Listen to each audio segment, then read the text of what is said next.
Hello everyone, welcome to my YouTube channel. Sudah mulai cuan ya, ada cuan sedikit. Sudah mulai cuan. So far, uh, reason sell-nya cuma karena dia divergent itu aja. Sebetulnya ada satu reason yang lain selain ini. Ini menjadi satu faktor kenapa uh, ada beberapa sell yang ada di sini. Terus sell-nya di mana? Sell-nya di uh, ketika MACD berada di bawah nol seperti ini. Ini adalah tempat-tempat untuk sell. Jadi di sini ya, jadi di harga ini ya, di sini saya kan sudah ada sell pertama kali di sini kan.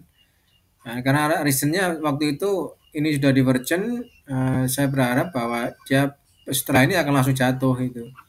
Tapi nyatanya dia malah naik kurang lebih sekitar 100 poin ya, ini tidak salah. Oh, 70-an ya. 70 poin dari sini. Nah, itu. Oke. Kemudian sell lagi saya tempatkan ketika eh, di harga ini itu. Di sini ada sell, ada sell lagi yang di bawah ini kan ada, nah ini kan ada divergent juga itu loh. Apa sorry, apa ada price di bawah nol, MACD di bawah nol. Ini recent sell-nya lagi. Terus kemudian sampai kemudian saya tempatkan sell stop di harga ini karena kenapa kok ada sell stop di sini? Karena ini ada candle apa MACD yang berada di bawah nol di harga ini, sehingga ini ada reason kenapa saya berani menempatkan atau opsi sell stopnya di sini. Ini pun juga harus dibantu dengan M5. M5 ini yang menjadi satu awal titik poin di mana sell-nya starting point di atau awal daripada untuk opsi opsi sell-nya, sehingga apa ya di sini nanti bisa untuk opsi sell-nya yang pertama. M5 awalnya seperti ini. Ketika M5 confirm berada di bawah 0, kita pindah ke M15-nya. 15 gimana? Nah, seperti itu. 15-nya ternyata masih di atas ini. Jadi kita tunggu aja, enggak apa-apa. Gitu. Kemudian di UCAT pun sama. UCAT ini ada buy stop ya. Memang kalau melihat dari fase divergennya sih masih belum begitu nampak terlalu ya divergennya ini. Nah, ini masih bahkan mungkin masih bisa ditembus ini untuk price-nya. Kalau kita berbicara pada divergent ya, ini masih akan bisa ditembus, sehingga yes, lebih aman buy stop aja lah, tidak apa-apa. GBP USD ini jelas reason yang paling mudah adalah ya ini dia. Ini kan sell-nya ada sell di harga ini, kemudian ya ada sell ya di sini. Ini pun tentu dibantu dengan M5, saya pasti dibantu dengan M5 untuk open. Ya, ketika M5-nya sudah berada di bawah 0, inilah tempat untuk sell, kemudian sell lagi ya. Kemudian ada sell lagi, walaupun sekarang masih naik sih. Gitu. Ini penggabungan dua time frame. Ini awal yang saya sudah jelaskan di video awal. Sebetulnya ini keliru ya, saya di sini sell di sini sebenarnya keliru karena apa? Di sini tidak ada reason untuk sell ya. M15 tidak ada reason untuk sell. Tapi kenapa saya sell di harga ini yang jadi satu dulu awal opennya itu saya kelirunya di sini, saya tidak melihat langsung open aja di sini. Itu. Tapi ternyata ya seperti itulah, akhirnya saya terseret hampir 100 poin ya di sini. Nah, ya 90 poin di sini nyeretnya. Itu. Tidak ada reason kan di sini untuk sell, tapi tidak tahu juga kenapa saya waktu itu sell di harga ini. Justru harusnya sellnya ya di sini di sini ini baru starting untuk sellnya baru di sini. Ya, ketika price sudah berada di MACD di bawah 0, ini adalah starting untuk sell harusnya. Di kisaran ini adalah startingnya untuk sell. Tapi ya nekat lah mungkin waktu itu, mungkin juga ya. Gitu. Oke, tidak ada. UCF tidak ada, ya tidak ada open UCF. GBP Aussie ada 2 sel ya. Ini TP di sini adalah 50 Fibo-nya. Dia 50 Fibo-nya pasti di sini. Jadi kenapa saya tempatkan TP di sini, karena ini adalah tempat untuk 50 Fibo-nya dia punya. Tempatnya di sini. Nah, ini ya 50 Fibo-nya kan di sini. Ini dia 50 Fibo-nya di sini. Dari sini aspek, nanti kalau bisa dari sini langsung jatuh ke 50 Fibo. Itu planningnya seperti itu teman-teman. Karena biasanya 50 Fibo ini menjadi satu magnet ya, untuk menarik price ke arahnya, baik itu setelah di bawah maupun setelah di atas. Contoh paling gampang ini aja narik ya, narik di sini. Ini juga sorry. Ini ya. Ini contoh aja paling gampang ini. Ya kan? Nah, di sini. Nah, ini ya. Ini kan menarik ya. Dia narik price untuk sampai ke lebih sebelum melanjutkan tren lagi. Ini sama nanti. Sebelum melanjutkan tren lagi harusnya tarik ke 50 Fibo. Nah, di sini narik dari sini. Untuk nanti kemudian dia melanjutkan tren di sini turun ya, naik hanya ke Fibo. Tapi ini extended di 61, lanjut tren turun lagi. Sama. Ini pun juga saya expected bahwa ini juga akan sama nanti. GBP AUD turun sampai ke 20 Fibo 50 untuk kemudian melanjutkan tren going up. Itu yen juga sama ini. Pada dasarnya yen sama ini. Jadi artinya ini kita pakai Fibo 50-nya ya di harga ini juga nanti TP-nya. Pokoknya di sini. Nah, ini TP-nya di sini. 250 ini TP-nya. Gitu caranya.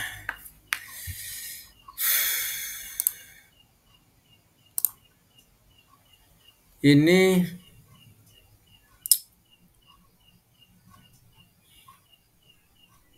nah, ini kalau ini sepertinya ini sudah sudah 50 ya, jelas ini sudah 50 ya kalau dari sini.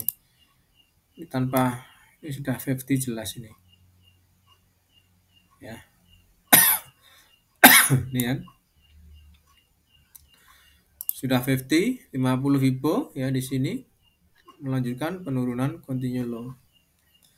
Itu. Nah, ini yang paling cocok sebetulnya, harusnya dia berada di atas ini. Artinya dia nanti kalau dia naik di sini maka akan bentuk new divergence. Jadi di sini akan ada satu divergence lagi nanti di sini. Dari sini dia continue up, break di sini ya. Ininya nanti akan divergence juga. Ya, ambil dari ini kan udah divergence ya. Belum ya. Sorry. Ini belum divergence ya. Ini belum ada divergence. Ini divergence yang di sini ya. Ini ada divergence-nya. Tapi secara keseluruhan ini pun juga ini juga divergence ya. Ini juga divergence ya di sini. Nah, ini. Oke. Nah, sekarang kalau bicara yang ini, maka ini ikut. Artinya saya berharap bahwa divergence yang di sini ini akan membawa euro pound akan semakin naik, di break daripada higher-nya yang di sini dengan divergence yang ini. Nah, ini nanti akan bermain di divergence-nya ini ya.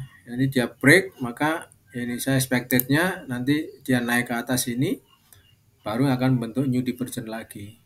Itu. Jadi planningnya seperti itu untuk euro pound secara H1 ya. Secara H1 plannya sama sih dengan H1 maupun H4.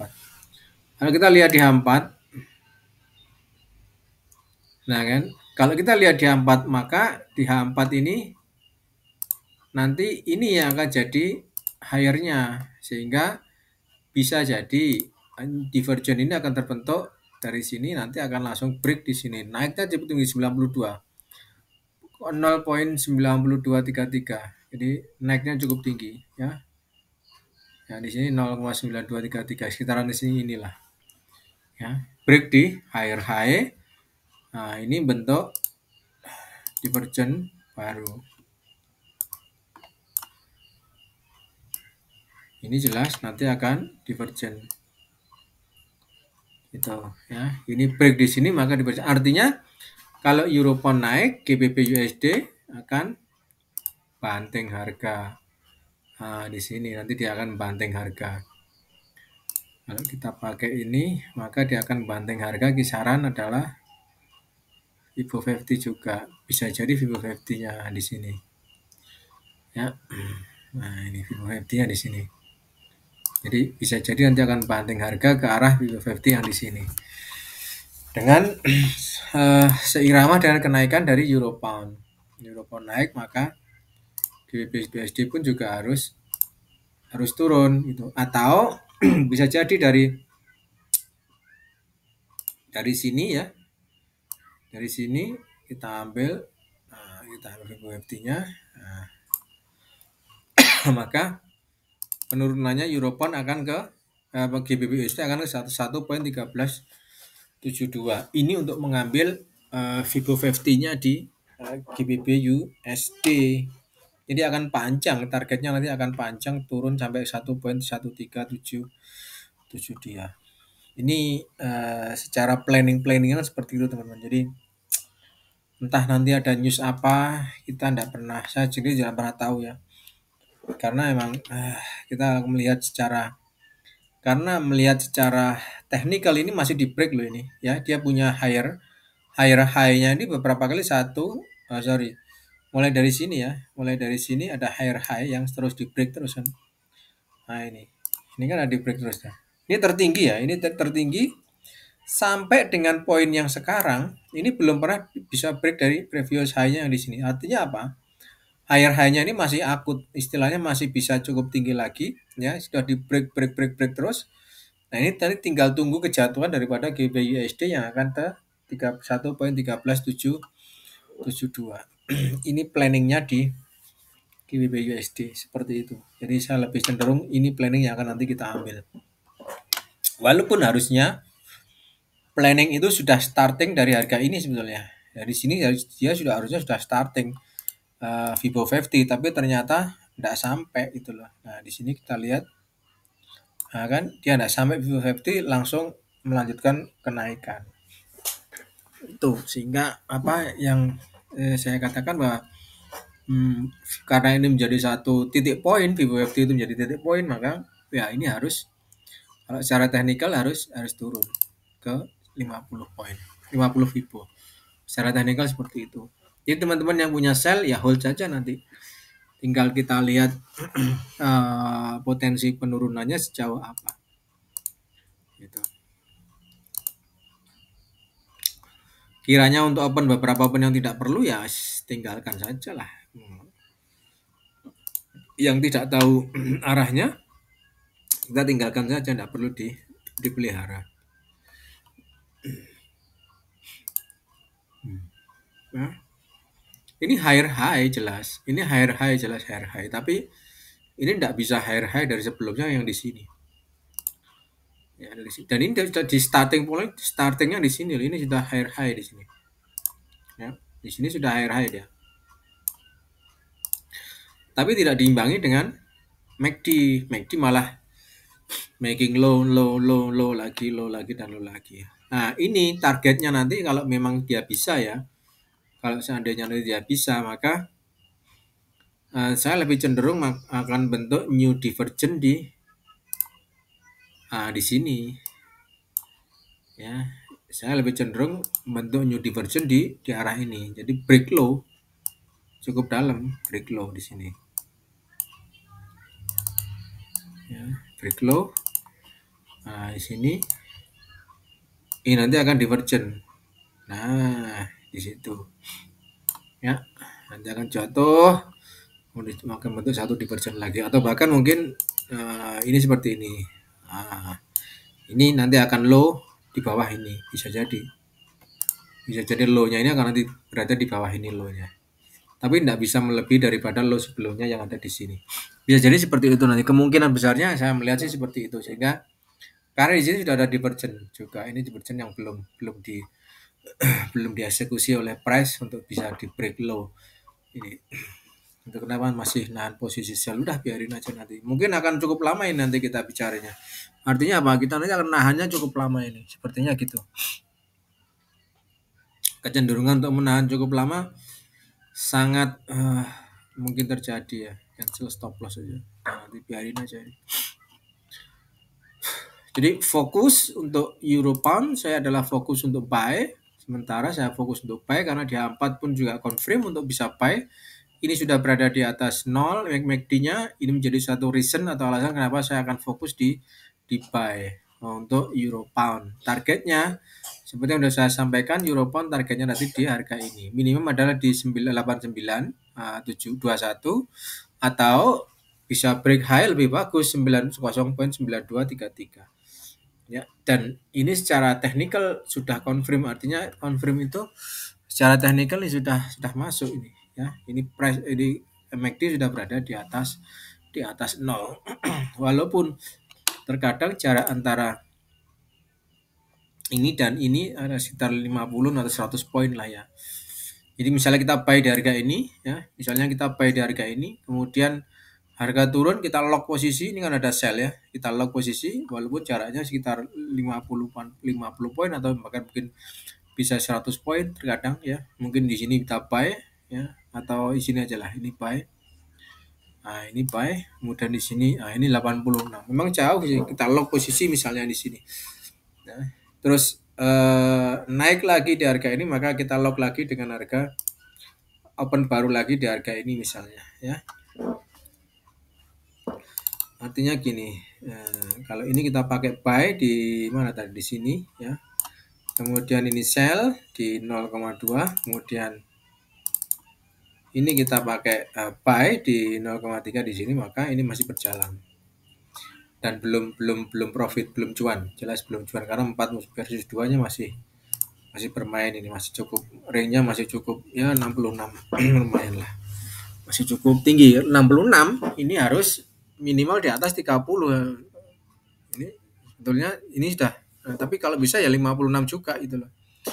Jadi di 88 poin ini 88.82, 63 ini harusnya sudah cuan. Gitu. Ada pertanyaan saya sampaikan di WhatsApp number teman-teman. Ini ada WhatsApp saya. Bila akunnya pengen di manage, silakan sampaikan di WhatsApp, nanti kita balas satu persatu ya. Have a nice day, bye.